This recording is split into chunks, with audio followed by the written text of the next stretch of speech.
Alright, we are back and we are discussing Throne of Eldraine. And this one is themed after fairy tales and Camelot.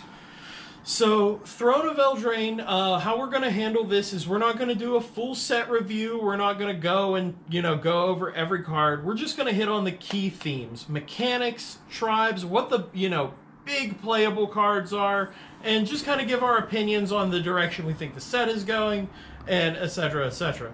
So the first thing we want to hit is the mechanics. The first mechanic I'm a huge fan of. You get to send your creatures on an adventure now. And how that works is they have a small section on them that is an instant or a sorcery. You can pay the cost, do the thing, and as it resolves, it goes into exile. And then, from exile, you may cast that creature later on. What's your take on this, Rob? From exile, casting a creature later on, I do like that idea. They've experimented with that kind of thing before. There's been many cards over the years that have done that. I even remember an old school land where you could put the creature in the land and then pull it out from play. Oh, Hideaway. Hideaway was a great mechanic. Yes. Still sees a ton of commander play. Yes. I like the addition of fairies and things to the mix, because we've had humans and knights and elves before, but they've added fairies, and they're pretty violent, actually, in this. They're Tinkerbell on crack is the best way to describe it. Yeah, no, there are definitely some cunning fairies that are going to be coming up. Also, just generally the fae in general have been expanded out from, they're not just, the fairies are part of that, but also, like, we have Oko, one of our planeswalkers, who's like, he's a shape-shifting fairy, but he's like a full-size person, as opposed to, some of the little ones you also So he's a full-size, hey! Oh, yeah, no, he's a shapeshifter, and he's very androgynous. Like, hey! Yeah. And in Simic colors, of all things. Hey! So the next mechanic we have that I think is rather interesting is Adamant, and it's based around the idea that there are 5 courts on the plane of Eldraine, and each court is a mono color. So you red, green, blue, black, white. And each spell that has Adamant, if you spend 3 or more of that color mana into the spell gets better. So, like, if it's a burn spell, it does more damage. The creatures come in with +1/+1 counters. So you get more if you're in that specific color more heavily than playing multicolor, which is interesting with coming out of Ravnica, because Ravnica's a multicolored set. So you're being rewarded for mono play. I like that. You could still do dual decks, I can imagine, and get great results. Red-blue is the first to come to mind. I could definitely see that as an option. What I like is mechanics of the gameplay. Storyline, I'm old school. I've had a hard time wrapping my brain around the stories and how they're trying to do it. When I was playing Planeswalkers, I stopped in 2010.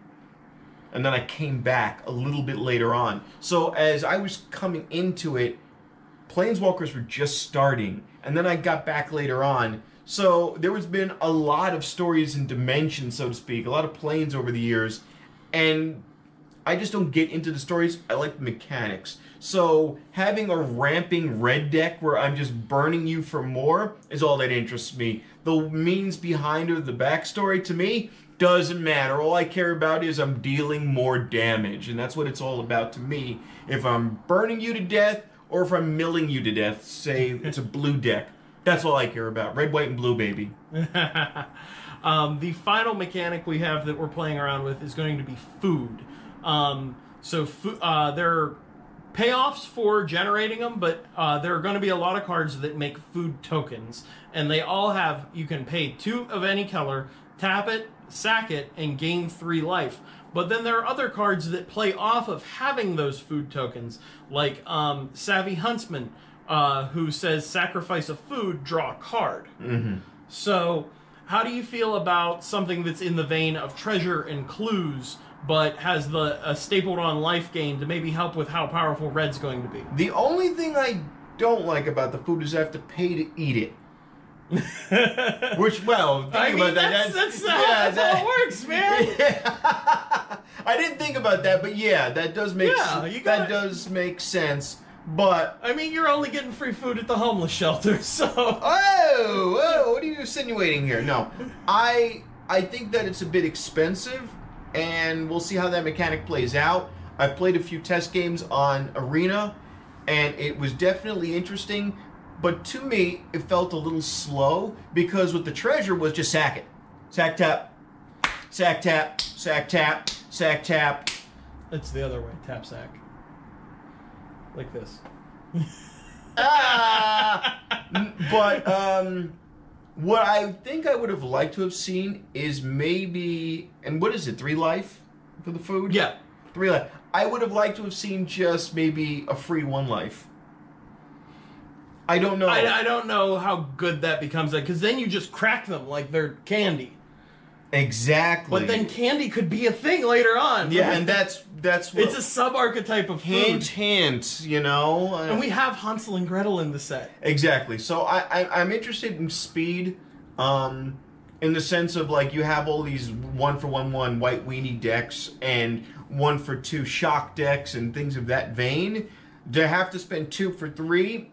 to me, is a little slow, but it does fit into the theme of consuming your creatures or your opponent's creatures to consume off them, to live. There's one baked into a pie. Yeah. And you just see a hand coming out of a pie, and I'm like, all right, that's clever. When it comes to storyline, I like things to be dark and macabre, and sometimes I think that Magic is just too all over the place or upbeat. This is really freaking dark in some of the stuff that they do. And that in and of itself is a reference to the old 4 and 20 blackbirds baked into a pie. So, like, there's all these top-down things that they've built into the set from a flavor perspective that is just great. We're going to go over some of the amazing flavor later on. Let's talk about the tribes that are getting support. There are a ton of little one-offs that aren't, heavily tribal-focused. But humans, knights, elves, and fairies are going to be the big tribes getting a lot more members. Knight is insane because there's human knights, there's zombie knights, there's dwarf knights, and we actually have a decent amount of dwarves in this set too. We haven't had a good bit of dwarves since Kaladesh standards. So. Right. I'm excited to see what this means, how the Knight deck plays out. It has a really good aggro curve. I can't wait to see, its long-term viability in Standard and how it translates into other formats. A couple mentionable things that I've noticed in the set is there are 10 hybrid mana cards that have the dual mana cost where it could be green or white in one symbol. And we're coming out of Ravnica, and those were in all of the Ravnica block. And now it's in this more monocolored focus set as well. So I'm wondering if hybrid mana is going to be evergreen now. I think that's a good question. We're going to go over some of the cards of this set, and this set is extremely push. Like, the power level in this set is going to blow your mind. Rob's looked over the set a little bit, but I've picked out some choice cards here that I want to get his reaction to. So the first one is Questing Beast. So it's 2 green for a 4/4. Legendary creature Beast. It has Vigilance, Death Touch, Haste. It cannot be blocked by creatures with power 2 or less. My God. Combat damage that is dealt by creatures you control cannot be prevented. And when Questing Beast deals combat damage to an opponent, it deals that much damage to target planeswalker that opponent controls. Well, I absolutely despise this card. It is horrible. Its abilities are garbage. Its casting cost is way over the top. No, I hate it. It's the only thing that would make this truly wonderful is if it didn't have legendary and I could just field 4 of these in a deck. I don't think like a commander player. I think like a standard player. I love this card. This is just wonderful. Absolutely wonderful card. And I love the art of this card too. It's not quite a cat, but it definitely looks like a three-headed cat. I don't know what I'm looking at here. It is bizarre. But Vigilance, Death Touch, Haste. It is ridiculous. So the next card I'm going to hit you with is one of the adventure cards. And this is Realmed Cloaked Giant. So, let's go over his sorcery first. He has an adventure. He has Cast Off. So for 3 white, destroy all non-giant creatures. And then for 5 white, get a 7/7 Vigilance. Let me see this. See, this is the thing. Alright. Like 7/7 Vigilance, get it, whatever. But it's a Wrath. And then in a turn or two, you get a creature after that. I know, this is ridiculous. These cards are definitely ridiculous. And again, what did I ask for with the earlier card? That it didn't have Legendary. This does not have Legendary. So I can just keep doing this in theory. Well, and more importantly, it says destroy all non-giant creatures, and he's a giant. So if you resolve the first one... You table, you put a big creature down the next turn... That's pretty freaking beastly. And then if you haven't ended the game with him, you can just, your opponent rebuilds, makes another board. Okay, let me do it again if you drew another one. Wrath the board. But then your 7/7 stays behind, and you get to push in and just crack him right in the face. So you're like pushing in and cracking him in the face. Yes. What I do in my free time is none of your business. Oh, my. Oh, no, I definitely like it. I think these cards are kind of OP. Yeah, like the power level of this set is really, really high. And I think it had to be coming out of, with War of the Spark, and then like the little down power that we had with the summer core set. I think that this, to reinvigorate everyone after the big conclusion of a huge storyline, they had to make a set that was really powerful and just Let me ask you a question now. Do you think that Wizards is trying to push for mono decks again, or...? I think that they want to give the option to play either mono color or dual color and make both of them viable at the same time. And that's why you're going to see cards that in this set, because they're pushing the monocolored theme, but, we have all these other cards that are in standard that push multicolor. So I think that they're trying to put it where both options are viable, so you can kind of play whatever you want. Mm-hmm, mm-hmm. And I think that those are the single most fun formats is when the meta is extremely diverse, and you're going to a tournament and you're like, I have no idea what I'm going to play against because there's just so many things, and that's when you see interesting decks and interesting interactions, and I think the game is at its most fun point. Now, this is still, at the end of the day, just for its board wipe, 5 mana. Yeah. Where are we finding mana ramp? Now, we could still always, as in all things, splash green and do old school, just the old school mana ramp. Well, and there's other giants in green in this set. Beanstalk Giant, another card we're going to get to in a little bit, that I want to talk about, is he is a ramp spell in the early game. He's 2 and a green, to Rampant Growth, get any land out of your deck, put it into play tap. Nice. And then he comes into, when you cast him for, I believe, 5, he is a star, and his power is equal to the number of lands you control. So again, where the whole idea is to ramp up to get these big guys out, table table everything except for the giants, and then just have a bunch of giants stepping on your skull. Yep. Or as you said, pushing in. That's the magic lingo, man. I'm sorry you don't know it. He likes to push in. Okay. Between that joke and me ball tapping you, people are going to think you're gay. I'm not the one who mentioned how much you want to push in and crush skulls. The next card we're going to get to, moving right along, is it's the Loch Ness Monster, Lochmere Serpent. They couldn't call it Loch Ness Monster because of Scottish trademarks, but whatever. Yeah.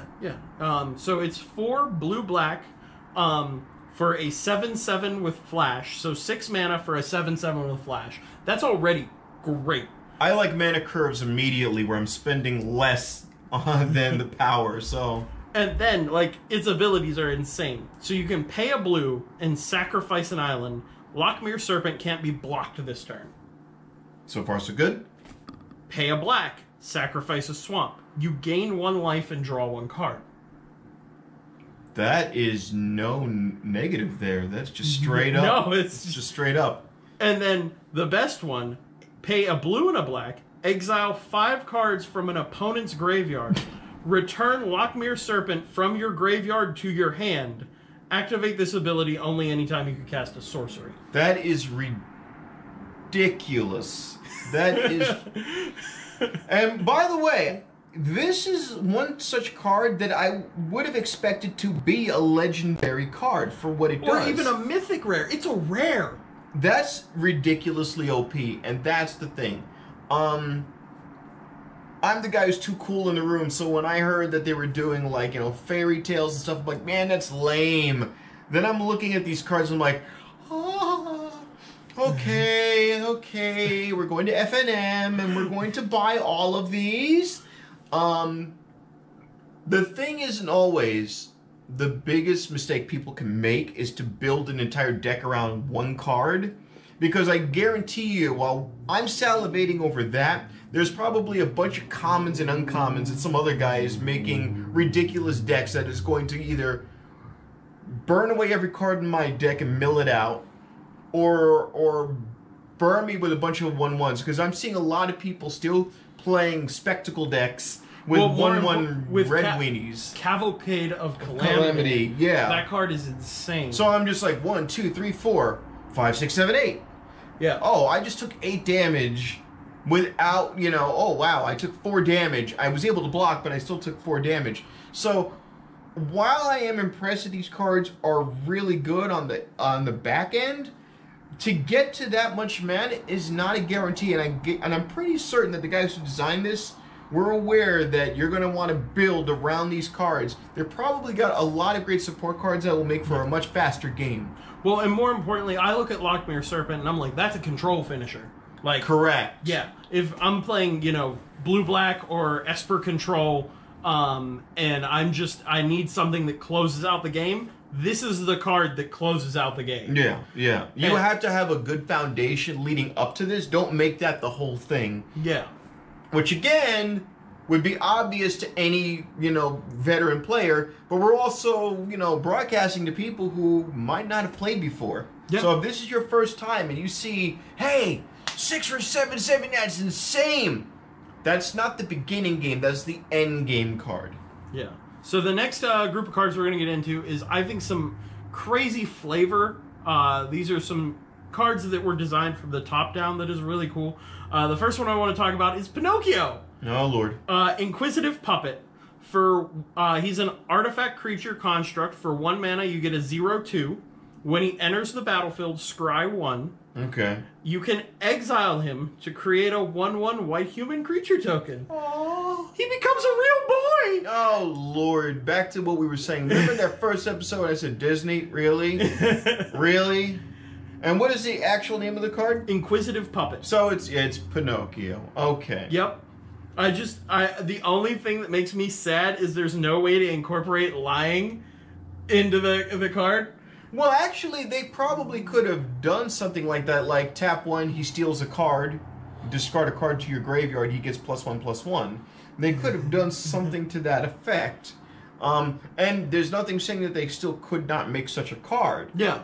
But this is the very light-hearted nature. Yeah, and you can see in the art currently displayed on screen that he's sitting in a tree picking an apple, doesn't know what the apple is. No. Remember, Geppetto gives him the apple in the movie. I'm going to assume that you'll be the Planeswalker Geppetto, and the first thing I will do when your little Pinocchio, your inquisitive puppet, becomes a boy is I will shock him and kill him right in front of you. I mean, more importantly, though, the nice thing about this is you can exile the Inquisitive Puppet and make that human at instant speed. So if you use him to block, and then before damage, exile him and get a 1/1.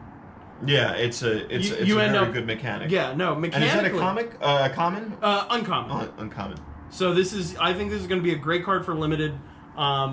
to just clog up the ground in the early game. Yeah. So. And what's his initial casting cost? Just one? One. Generic. Even at the very least, if you've got somebody with some 1/1 that's going to do some early turn damage, you've got a blocker. Yeah. It's just all around good. Yeah, no, I like him a lot. We got Fairy Godmother. So this is a single white. Fairy Godmother. Yes. And so she is she has an adventure, which is Gift of the Fae, Sorcery. Target creature gets +2/+1 and gains flying until end of turn. Okay. For 1 and a white. And then she is just a 1/1 flyer for 1. So she's a ramp creature, sort of a little pumping. Yeah, you use her to pump, and then, you get a 1/1 flyer. So that is an evasive body that's going to chip in for damage. And you could definitely combine that with the Inquisitive Puppet card from earlier, and in seriousness, have some early game inexpensive creatures just to kind of tie up your opponent. Yeah. No. So then we have Jack himself, Giant Killer. This is another adventure card. So for a single white mana, you get a 1/2 creature that has pay 2 and tap him to tap target creature. So right there, you get a tapper, slow down your opponent's board. But his instant is Chop Down. For 2 and a white, destroy target creature power 4 or greater. So you get to kill a giant, and then you get a tapper. Mm-hmm. And you can just slow down your opponent's game and control the flow of battle. Good, so in the early game, you get a little 1/2, which on turn 1, if your opponent plays a 1/1, that blocks their 1/1 and kills it. So what you're saying is, with the instant, I can jack him off, and then I can tap him. Yes. This has gotten oddly sexual when it comes to Fairy Tale. I didn't make the damn card. You're the one who said it. So then we have... Okay, let's talk about my favorite card of the set. And we're going to jump off that. We're going to go to my favorite card of the set. This is Oathsworn Knight. This is a top-down build of the Black Knight from Monty Python and the Holy Grail. Okay, now you caught my attention. Let's see. What's a casting cost? So it is 1 black. Okay, 3 mana. Gotcha. Oathsworn Knight, and he's a 0/0. Okay. Oathsworn Knight enters the battlefield with 4 +1/+1 counters. So you're already paying 3 mana for 4. Nice. Oathsworn Knight attacks each combat if able, just like the Black Knight. Alright. Just a flesh wound. We'll get to that. If damage would be dealt to Oathsworn Knight while it has a +1/+1 counter on it, prevent that damage and remove a +1/+1 counter. So if you chop off an arm... 3/3, 2/2, 1/1. But this is, outside of the silliness of it, it's a really effective card, because again, it's a meat shield. Yeah. It's just a freaking meat shield. Well, he's not going to block. He always has to attack. So, unless you can give him vigilance, because there are going to be the equipments for knights and stuff that can add vigilance. You're right. I was thinking... But even still, your opponent's going to have to keep throwing things in front of him, or they're going to have to hold back their big guy to just keep tanking him. It's an interesting card, because it's just really, what do you do with that?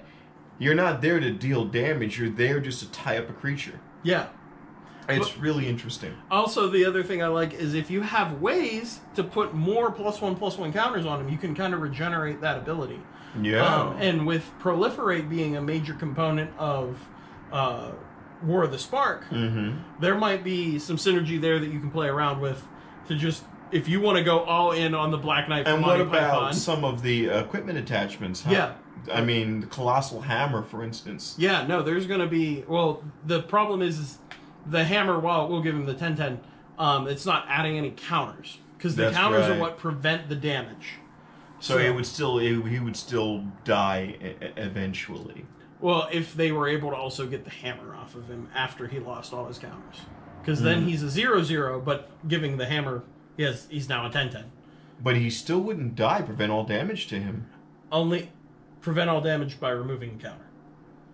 No, that's right. Yeah. But if you can find a way to keep the counters up, you can keep preventing the damage. Although by 10/10, does it really matter? Yeah, no, there's not going to be a lot of damage spells in Standard that are going to kill him. Okay, we're gonna hit one more because I do really like this card. This is Robber of the Rich. This is Robin Hood. Okay, but he's a red card. Yes. I was expecting green. I know. And that's why I really like his card design. He's 1 and a red for a 2/2 Reach Haste. Okay. Human Archer Rogue. And he's not legendary. Another one where you would expect. Nope. Well, you got to realize, though, if Robin Hood dies, anyone can pick up the mantle of Robin Hood. So... whenever Robber of the Rich attacks, if defending player has more cards in their hand than you, exile the top card of their library. During the turn you attacked with a rogue, which he is, you may cast that card, and you may spend mana as though it were mana of any color to cast that spell. Goodness. Now, again, I immediately picture a red and blue deck with burn and or mill as part of the, as part of that, grouping. And there are some of those dragons already where they're blue-red dragons that are getting, plus X plus 0 for casting a sorcery. This is a great compendium card in my opinion. Yeah. And I'm already seeing the possibilities and the mechanics. As much as I do like those big creatures that we talked about earlier, I like cards like this because it gives me more early game choices to really screw up your deck. Well, and also, let's not devaluate the fact that he has a reach. That is just such a bizarre thing for a red card to have. Right. Reach is normally reserved to green, and it's usually spiders or giants. And that's weird to me that Robin Hood, which we always imagine as, a guy dressed in green spandex, is a red card, but with green features. So yes. I don't know if they did that ironically. Well, I mean, his signature weapon is a bow and arrow, so of course he's going to have reach and the ability to hit a flying target. Right. And what we were talking about earlier as a counter to all these people playing these 1/1 flying creatures, well, we have an answer for you. Frickin' Robin Hood. So we're going to hit one last card because it's kind of like the card that spoiled the entire set when it came to how weird they were going to go. And my lord, is this card weird. Let me do the honors. Yeah. It is Ginger Brute. It is a 1 casting cost artifact. It's got haste, okay. It's 1 mana cost. Ginger Brute cannot be blocked this turn except by creatures with haste.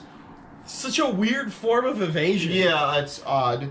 And then you can pay 2 and sacrifice him, and you gain 3 life because, again, he is food. So, the idea, as in all things, pump him, ramp him, and there's not going to be a lot of things, per se, with haste. Well, and more importantly, from an aggro standpoint, this is a 1 mana 1/1 with haste that's colorless. That's going to be a level of, you can make any deck that's already has a pretty aggressive curve, and you're drafting or, you're in limited. I think this card slots into any aggressive deck really nicely because we've seen how good 1 mana 1/1 with haste can be. And also, I think for standard, this card is going to see a lot in the Cavalcade Mirror match because he's a 1 mana 1/1 with haste that gets him in the early game, but then you can turn him into food when you're both in that red Cavalcade, and you can eat him and gain some life and then get those, the edge against your opponent. Because that's how you win against red is incremental life gain. Yeah. And if I'm not mistaken, you would block and could you then sacrifice and eat him? Yeah.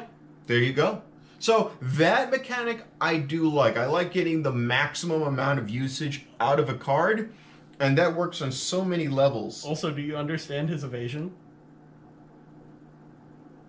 He can't be blocked except by creatures with haste by paying 1. Run as fast as you can. You can't catch me. I'm the gingerbread man. Oh my lord. Isn't it fucking great? And the flavor text is the unlabeled vial was not vanilla extract after all. And it's just a gingerbread man frothing at the mouth. It looks like he's got rabies or something. It's just really, really good and clever.